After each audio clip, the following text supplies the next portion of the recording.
সুপ্রিয় দর্শক, আসসালামু আলাইকুম। সবাইকে স্বাগতম জানাচ্ছি আজকের গুরুত্বপূর্ণ সংবাদে। প্রথমেই জানিয়ে দিচ্ছি সংবাদ শিরোনাম।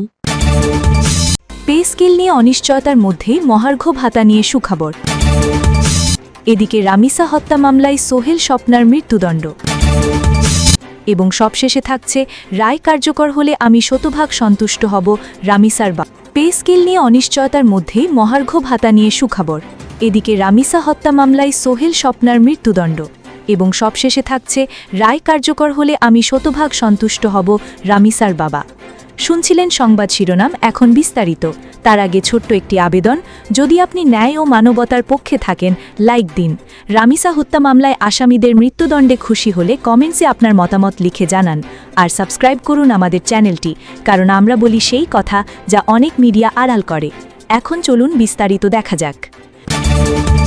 পে স্কেল নিয়ে অনিশ্চয়তার মধ্যেই মহার্ঘ ভাতা নিয়ে সুখবর।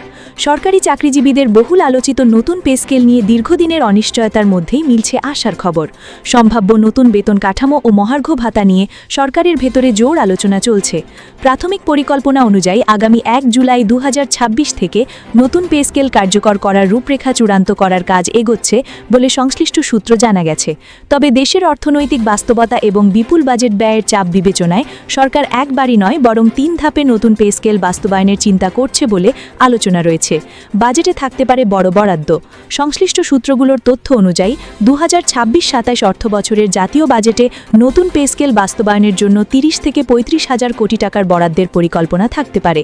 যদিও সরকারিভাবে এখনও কোনো চূড়ান্ত ঘোষণা আসেনি, তবে বিভিন্ন পর্যায়ের আলোচনা সরকারি চাকরিজীবীদের মধ্যে নতুন আশার পাশাপাশি কিছুটা উদ্বেগও তৈরি করেছে। কর্মচারীদের একাংশ বলছেন, নতুন বেতন কাঠামো নিয়ে এখনও পর্যন্ত যেসব তথ্য পাওয়া যাচ্ছে তার বেশিরভাগই বিভিন্ন গণমাধ্যম ও অনানুষ্ঠানিক সূত্রভিত্তিক। অর্থ মন্ত্রণালয়, সম্ভাব্য পে কমিশন কিংবা নীতি নির্ধারণী মহৈগেকে এখনও বিস্তারিত প্রজ্ঞাপন বা আনুষ্ঠানিক তথ্য প্রকাশ হয়নি। 3 ধাপে যেভাবে বাস্তবায়ন হতে পারে। প্রস্তাবিত কাঠামো অনুযায়ী প্রথম ধাপে 2026-27 অর্থবছরে কর্মচারীদের মূল বেতনের বড় অংশ, সম্ভাব্য 50% পর্যন্ত বৃদ্ধি করা হতে পারে। দ্বিতীয় ধাপে 2027-28 অর্থবছরে বাকি মূল বেতন সমন্বয়ের কাজ সম্পন্ন হতে পারে। আর তৃতীয় ধাপে 2028-29 অর্থবছরে বাড়ি ভাড়া, চিকিৎসা, যাতায়াত সহ বিভিন্ন ভাতা নতুন কাঠামোর আওতায় এনে পূর্ণ বাস্তবায়নের পরিকল্পনা রয়েছে। সর্বনিম্ন বেতন হতে পারে 20,000 টাকা। নতুন পে স্কেলের সবচেয়ে আলোচিত দিকগুলোর একটি হল বর্তমানের 20টি গ্রেড বহাল রেখেই বেতন বৈষম্য কমানোর উদ্যোগ। প্রস্তাব অনুযায়ী সর্বনিম্ন ও সর্বোচ্চ বেতনের ব্যবধান বর্তমানের 1:9.4 থেকে কমিয়ে 1:8-এ নামিয়ে আনার চিন্তা করা হচ্ছে। এতে 20তম গ্রেডের সর্বনিম্ন মূল বেতন 8,250 টাকা থেকে বাড়িয়ে 20,000 টাকা করার প্রস্তাব রয়েছে। অন্যদিকে 1 নম্বর গ্রেডের সর্বোচ্চ মূল বেতন 78,000 টাকা থেকে বাড়িয়ে 1,60,000 টাকা পর্যন্ত নির্ধারণের আলোচনা চলছে। এছাড়া বিভিন্ন গ্রেডে মূল বেতন 100 থেকে 140% পর্যন্ত বাড়তে পারে বলেও সংশ্লিষ্ট সূত্র জানা গেছে। বিশেষ করে 10ম থেকে 20তম গ্রেডের কর্মচারীদের জন্য নতুন যাতায়াত ভাতা চালুর বিষয়টিও আলোচনায় রয়েছে। পেনশনভোগীরাও পেতে পারেন সুবিধা।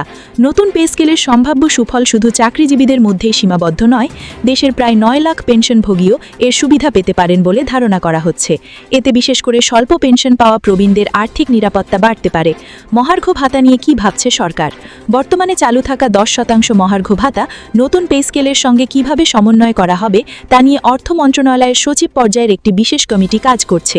নীতি বিশ্লেষকদের ধারণা, নতুন বেতন কাঠামো বাস্তবায়িত হলে সরকারি চাকরিজীবী, পেনশনভোগী এবং এমপিওভুক্ত শিক্ষকদের জীবনযাত্রার মানে দৃশ্যমান পরিবর্তন আসতে পারে। তবে এখনও বিষয়টি আনুষ্ঠানিকভাবে চূড়ান্ত হয়নি। সরকারি ঘোষণা এলেই প্রকৃত চিত্র পরিষ্কার হবে। এদিকে রামিসা হত্যা মামলায় সোহেল স্বপ্নার মৃত্যুদণ্ড। মিরপুরের পল্লবীতে 8 বছরের শিশুকে ধর্ষণের পর নৃশংসভাবে হত্যার ঘটনায় মামলার 2 আসামি সোহেল রানা ও স্বপ্না খাতুনকে মৃত্যুদণ্ড দিয়েছেন আদালত। রবিবার 7 জুন 2020 ইংরাজি তারিখে ঢাকা মহানগর শিশু সহিংসতা দমন ট্রাইব্যুনালের বিচারক মাসরুর সালেকিন এই রায় ঘোষণা করেন। নারী ও শিশু নির্যাতন দমন আইনের 9(2) ধারায় আসামিদের সর্বোচ্চ সাজা মৃত্যুদণ্ড দেয়া হয়েছে। দণ্ডের পাশাপাশি আসামি সোহেলকে 5 লাখ টাকা অর্থদণ্ড দেয়া হয়। অপরদিকে আসামি স্বপ্নাকে দণ্ডের পাশাপাশি 2 লাখ টাকা অর্থদণ্ড দেয়া হয়। অর্থদণ্ড ভিকটিম রামিসার আইনগত উত্তরাধিকার পাবে। ক্ষতিপূরণ না দিলে আসামিদের স্থাবর ও অস্থাবর সম্পত্তি নিলামে বিক্রি করে ভিকটিম মৃত রামিসার আইনগত উত্তরাধিকারকে দেওয়ার নির্দেশ দিয়েছেন আদালত। রায় ঘোষণার উপলক্ষে আজ সকালে মামলার প্রধান আসামি সোহেল রানাকে কেরানীগঞ্জ কেন্দ্রীয় কারাগার থেকে এবং তার স্ত্রী স্বপ্না আক্তারকে কাশিমপুর কেন্দ্রীয় কারাগার থেকে ঢাকার আদালতে আনা হয়। এর আগে গত বৃহস্পতিবার ৪ জুন ২০২০ ইংরাজি তারিখে মামলার যুক্তিতর্ক উপস্থাপন শেষে রায়ের জন্য আজকের দিন ধার্য করেছিলেন আদালত। মামলার অভিযোগ থেকে জানা যায়, রামিসা পপুলার মডেল হাই স্কুলের দ্বিতীয় শ্রেণীর ছাত্রী ছিল। গত ১৯ মে সকাল ৯:৩০টার দিকে সে ঘর থেকে বের হলে স্বপ্না তাকে কৌশলে নিজের কক্ষে নিয়ে যায়। সেদিন সকাল ১০:৩০টার দিকে রামিসাকে স্কুলে পাঠানোর জন্য খোঁজাখুঁজি শুরু করেন তার মা। এক পর্যায়ে আসামিদের কক্ষের সামনে শিশুটির জুতা দেখতে পান তিনি। ডাকাডাকির পরও কোনো সাড়া না পেয়ে রামিসার বাবা মা ও ভবনের অন্যান্য বাসিন্দারা দরজা ভেঙে আসামির বাসার ভেতর প্রবেশ করেন। সেখানে তারা শিশুটির খণ্ডিত মরদেহ দেখতে পান। এরপর জাতীয় জরুরি সেবা ৯৯৯-এর মাধ্যমে খবর পেয়ে পুলিশ ঘটনাস্থলে গিয়ে স্বপ্নাকে হেফাজতে নেয়। পরে তথ্য প্রযুক্তির সাহায্যে নারায়ণগঞ্জের ফতুল্লা থানার সামনে থেকে সোহেল রানাকে গ্রেফতার করা হয়। এই ঘটনায় ২০ মে রামিসার বাবা আব্দুল হান্নান মোল্লা পল্লবী থানায় একটি মামলা দায়ের করেন। মামলায় সোহেল রানা ও তার স্ত্রী স্বপ্না আক্তারকে আসামি করা হয়। পরে পুলিশ তাদের গ্রেফতার করে। ২০ মে মামলার প্রধান আসামি সোহেল রানা ৩০ বছর ঢাকার মেট্রোপলিটন ম্যাজিস্ট্রেট আমিনুল ইসলাম জুনায়েদের আদালতে দায় স্বীকার করে জবানবন্দি দেয়। একই দিনে আদালত সোহেলের স্ত্রী স্বপ্না আক্তারকেও কারাগারে পাঠানোর আদেশ দেন। তদন্ত শেষে ২৪ মে মামলার তদন্তকারী কর্মকর্তা ও পল্লবী থানার SI Ahiduzzaman Dhaka metropolitan magistrate Ashraful হকের আদালতে তাদের বিরুদ্ধে চার্জশিট দাখিল করেন। একই দিনে ঢাকা মহানগর শিশু সহিংসতা দমন ট্রাইব্যুনালের বিচারক মাসরুর সালেকিন চার্জশিট আমলে নেন। ১ জুন বিচারক মাসরুর সালেকিন আসামিদের বিরুদ্ধে অভিযোগ গঠন করেন। মামলায় চার্জশিটভুক্ত ১৮ সাক্ষীর মধ্যে ১৬ জন ট্রাইব্যুনালে সাক্ষ্য দিয়েছেন। আজ এই রায় দিয়েছেন আদালত। এবং সবশেষে থাকছে, রায় কার্যকর হলে আমি শতভাগ সন্তুষ্ট হব। রামিসার বাবা। রাজধানীর পল্লবীতে শিশু রামিসা আক্তারকে নৃশংসভাবে হত্যার ঘটনায় দায়ের করা মামলায় আসামি সোহেল রানা ও তার স্ত্রী স্বপ্না আক্তারকে মৃত্যুদণ্ডের আদেশ দিয়েছেন ট্রাইব্যুনাল। রবিবার ৭ জুন ২০২০ ইংরাজি তারিখে ঢাকা মহানগর শিশু সহিংসতা দমন ট্রাইব্যুনালের বিচারক মাসরুর সালেকিন এই রায় ঘোষণা করেন। রায় সন্তুষ্ট প্রকাশ করে রামিসার বাবা আব্দুল হান্নান মোল্লা বলেন, আলহামদুলিল্লাহ, আমি এই রায়ে সন্তুষ্ট। তবে রায় যখন বাস্তবে কার্যকর হবে তখন আমি শতভাগ সন্তুষ্ট হব। তিনি আরও বলেন, প্রধানমন্ত্রী সহ এই মামলা পরিচালনায় সংশ্লিষ্ট সকলের প্রতি কৃতজ্ঞতা প্রকাশ করছি। আমি চাই প্রত্যেকটি রামিসা হত্যার বিচার হোক। এই ধরনের নৃশংসতা যেন আর না হয়। যত দ্রুত সম্ভব রায় কার্যকর চাই। পাশাপাশি সোহেলকে ৫ লাখ টাকা এবং স্বপ্নাকে ২ লাখ টাকা অর্থদণ্ডের আদেশ দিয়েছেন ট্রাইব্যুনাল। অর্থদণ্ড রামিসার পরিবারকে দেওয়ার নির্দেশ দেওয়া হয়েছে। টাকা দিতে না পারলে আসামিদের স্থাবর ও অস্থাবর সম্পত্তি বিক্রি করে তা দেওয়ার নির্দেশ দিয়েছেন ট্রাইব্যুনাল। রায় ঘোষণার আগে আসামি সোহেল ও তার স্ত্রী স্বপ্না আক্তারকে কারাগার থেকে ট্রাইব্যুনালে হাজির করা হয়। এর আগে গত ৪ জুন ২০২০ ইংরাজি তারিখে ঢাকা মহানগর শিশু সহিংসতা দমন ট্রাইব্যুনালের বিচারক মাসরুর সালেকিন যুক্তিতর্ক উপস্থাপন শেষে রায়ের জন্য আজকের দিন ধার্য করেছিলেন আদালত। মামলার অভিযোগ থেকে জানা যায়, রামিসা পপুলার মডেল হাই স্কুলের দ্বিতীয় শ্রেণীর ছাত্রী ছিল। গত ১৯ মে সকাল ৯:৩০টার দিকে সে ঘর থেকে বের হলে স্বপ্না তাকে কৌশলে নিজের কক্ষে নিয়ে যায়। সেদিন সকাল ১০:৩০টার দিকে রামিসাকে স্কুলে পাঠানোর জন্য খোঁজাখুঁজি শুরু করেন তার মা। এক পর্যায়ে আসামিদের কক্ষের সামনে শিশুটির জুতা দেখতে পান তিনি। ডাকাডাকির পরও কোনো সাড়া না পেয়ে রামিসার বাবা মা ও ভবনের অন্যান্য বাসিন্দারা দরজা ভেঙে আসামির বাসার ভেতর প্রবেশ করেন। সেখানে তারা শিশুটির খণ্ডিত মরদেহ দেখতে পান।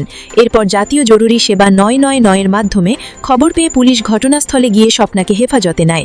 পরে তথ্য প্রযুক্তির সাহায্যে নারায়ণগঞ্জের ফতুল্লা থানার সামনে থেকে সোহেল রানাকে গ্রেফতার করা হয়।